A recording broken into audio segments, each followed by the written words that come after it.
أعوذ بالله من الشيطان الرجيم بسم الله الرحمن الرحيم والصلاة والسلام على خير من قام ليلة القدر إيمانا واحتسابا محمد بن عبد الله وعلى آله وصحبه وسلم تسليما كثيرا.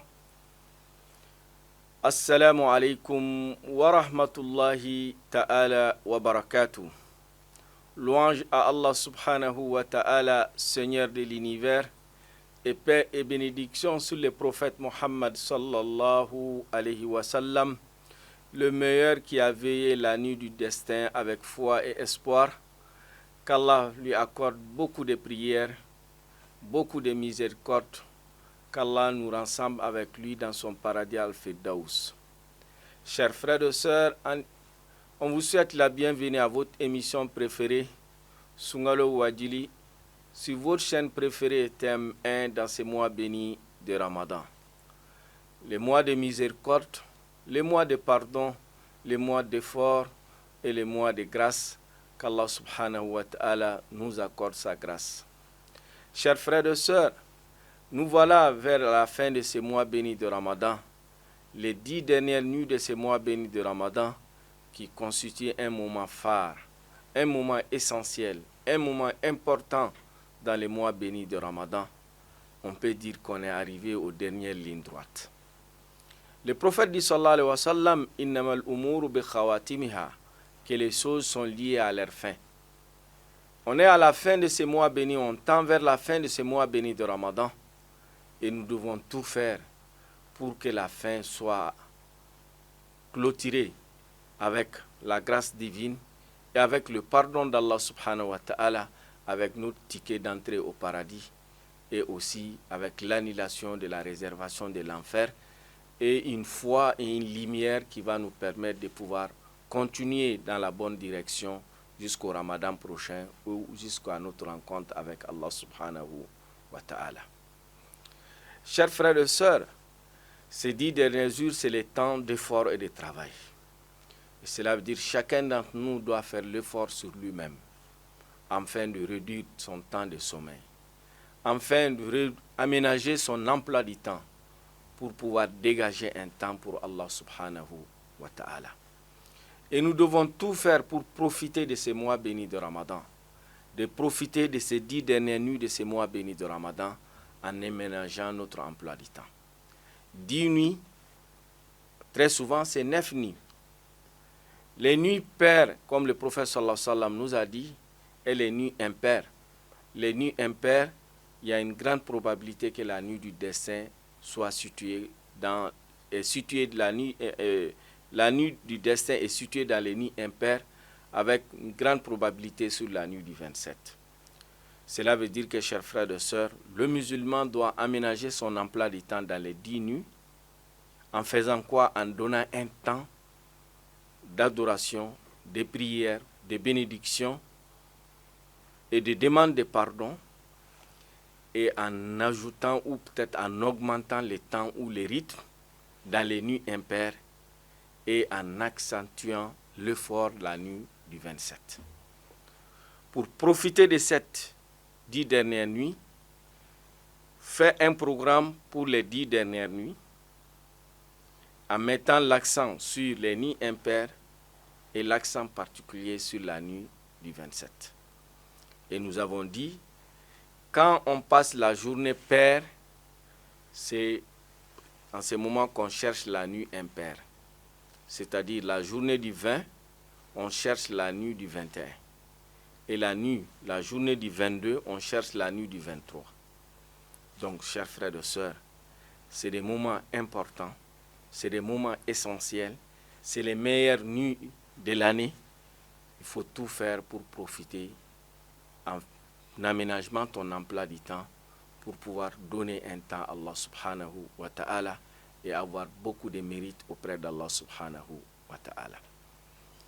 Et chers frères et sœurs, pour profiter bien de ces 10 dernières nuits, le musulman doit aménager son programme et doit mettre l'accent sur certains nombres d'actes d'adoration, notamment ad-do'a, l'invocation.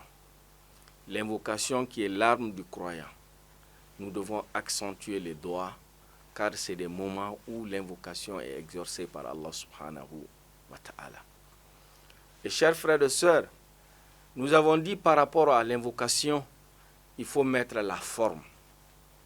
Ad-Do'a, Omar ibn al-Khattab nous dit que lui, il ne s'inquiète pas par rapport à l'exaucation des doigts, car Allah nous a donné cette promesse, Ud'ouni astajib lakum, implorez-moi, je vais vous répondre.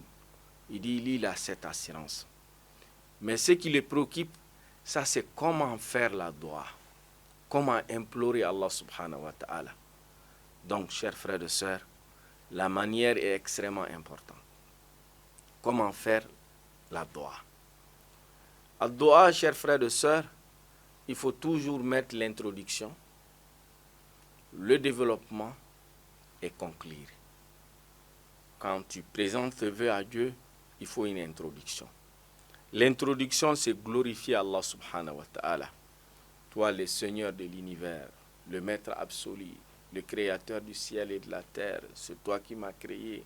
Glorifier Allah subhanahu wa ta'ala. Et ensuite, prier sur le prophète Mohammed sallallahu alayhi wa sallam. Et ensuite, dans le développement, tu commences à présenter tes doléances à Dieu. Et là, il est bien de commencer avec les doléances, les demandes qui concernent l'au-delà. Car les problèmes de l'au-delà sont plus importants que le problème de ces bas mondes. Demande à Dieu le pardon, le paradis, sa miséricorde, de te faciliter le jugement, de te faciliter le jour où tu seras interpellé devant lui. Donc, demander les besoins de l'au-delà. Et ensuite, tu viens dans ces bas mondes. Les problèmes dans ces bas mondes. Et aussi, il faut accentuer, mettre l'accent, répéter 2 fois, 3 fois, 7 fois, à un nombre impair très souvent. Il est souhaitable te demander de les répéter à un nombre impair. Et ensuite, chers frères et sœurs, il faut conclure.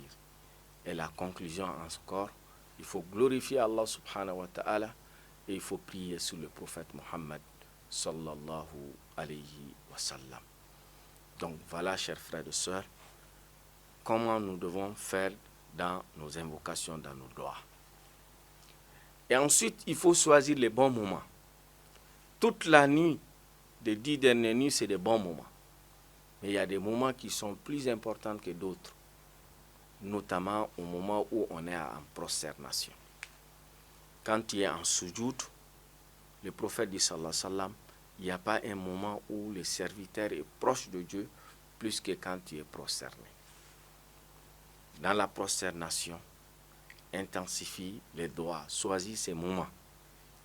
Quand tu pries derrière un imam qui n'accorde pas trop d'importance à la sujoud, tu ne donnes pas de temps aux gens, essaye de faire des prières surrogatoires en te donnant plus de temps dans la prosternation pour implorer Dieu. Là, par rapport aux doigts qu'on fait en prosternation dans la prière surrogatoire, les ulama sont unanimes qu'après avoir récité Subhana Rabbiyal A'la, ou ceux qui récitent la formule Subhana Rabbiyal A'la wa bihamdihi, tu peux faire l'invocation dans n'importe quelle langue. Donc, si c'est les bambara que tu maîtrises ou les français que tu maîtrises, présente tes doléances à Allah subhanahu wa ta'ala. Et il faut mettre l'accent sur tes besoins. Donc, chers frères et sœurs, choisis les bons moments. Tous les moments, comme on en a dit, toute la nuit, c'est des bons moments. Mais quand on est à la prosternation, ça, c'est tu crées pour toi-même une audience spéciale dans l'audience générale qu'Allah t'accorde. Deuxième chose, chers frères et sœurs, pour profiter de ces 10 dernières nuits, ça c'est l'aumône. Le prophète dit sallallahu alayhi wa sallam, il y a 2 choses qui peuvent influencer positivement le cours des événements, ad-du'a wa sadaqa, l'invocation et l'aumône. Donc le musulman, selon tes moyens, Allah ne t'impose pas ce que tu n'as pas, il ne t'a pas donné comme moyen. Il revient à tout un chacun de voir qu'est-ce que tu peux donner, qu'est-ce que tu peux sacrifier pour Allah subhanahu wa ta'ala. Et même si tu n'as rien, comme le prophète dit sallallahu alayhi wa sallam, wa kullu tasbihin sadaqa. Et le fait de dire subhanallah, quand tu n'as pas les moyens, Allah va transformer ça de l'aumône pour toi. Wa tabassumuka fi wajhi akhika sadaqa. Sourire, accueillir ton frère avec joie fait partie de l'aumône. Enlever des ordures quelque part, faciliter aux gens d'avoir l'eau, faciliter aux gens de passer, faciliter aux gens, accorder aux gens certaines facilités, tu auras la récompense de l'aumône. Donc, chers frères et sœurs, ces 10 dernières nuits, nous devons les mettre à profit en mettant l'accent sur l'invocation d'Oua et aussi sur l'aumône. Qu'Allah exauce nos vœux, qu'il nous donne le courage, la force et la foi de pouvoir donner de l'aumône pour Allah subhanahu wa ta'ala, et le peu que nous allons fournir comme effort, qu'Allah agrée cela pour nous. Chers frères et sœurs, ceux qui ont des questions ou des suggestions, n'hésitez pas à nous envoyer sur le numéro qui est affiché en bas de votre petit écran. Qu'Allah nous accorde la nuit du destin, qui agrée nos actes d'adoration. Wa jazakumullahu khayran.